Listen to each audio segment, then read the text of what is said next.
مرحبا. طبقنا لهذا اليوم سلطة المعكرونة الألوان الباردة اللذيذة. هلأ رح نتعرف مع بعض على مكونات هذه السلطة. الخطوة الأولى رح نسلق المعكرونة ألوان، وأي نوع معكرونة عندكم متوفر بيزبط. تقريبا 250 جرام. مية سلق المعكرونة أضفت لها معلقة كبيرة زيت ومعلقة صغيرة ملح فقط. وهي المعكرونة بعد ما سلقناها.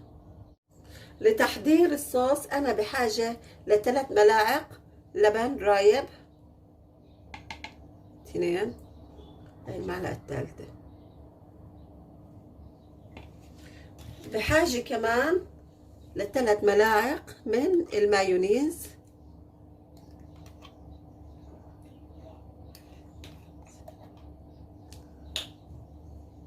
كذلك بحاجة ل3 معالق من صوص الرانش. طبعا بأي نكهة بتحبوه، حار بارد مثل ما بتحبوا. هي 2،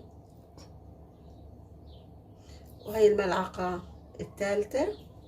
وهلأ بنقوم بتحريك هذه المكونات مع بعض لحتى تختلط وتتجانس مع بعض، وتختلط كمان النكهات مع بعض. هاي المكونات اللي راح نحطها على صوص المعكرونة: زيتون أسود مقطع، سنيورة أو مرتديلا مقطعة، فليفلة ألوان حسب الألوان اللي أنتم بتحبوها والمتوفرة عندكم بالبيت. فليفلة مثلا حمراء، خضراء، صفراء، أورانج، وذرة.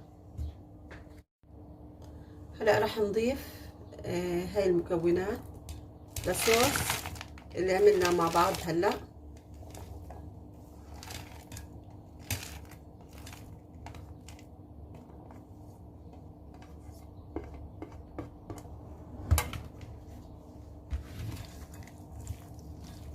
بدنا نقوم نحركهم مع بعض لحتى يتجانسوا ويختلطوا مع بعض، وهي النكهات كلها تاخد من بعضها.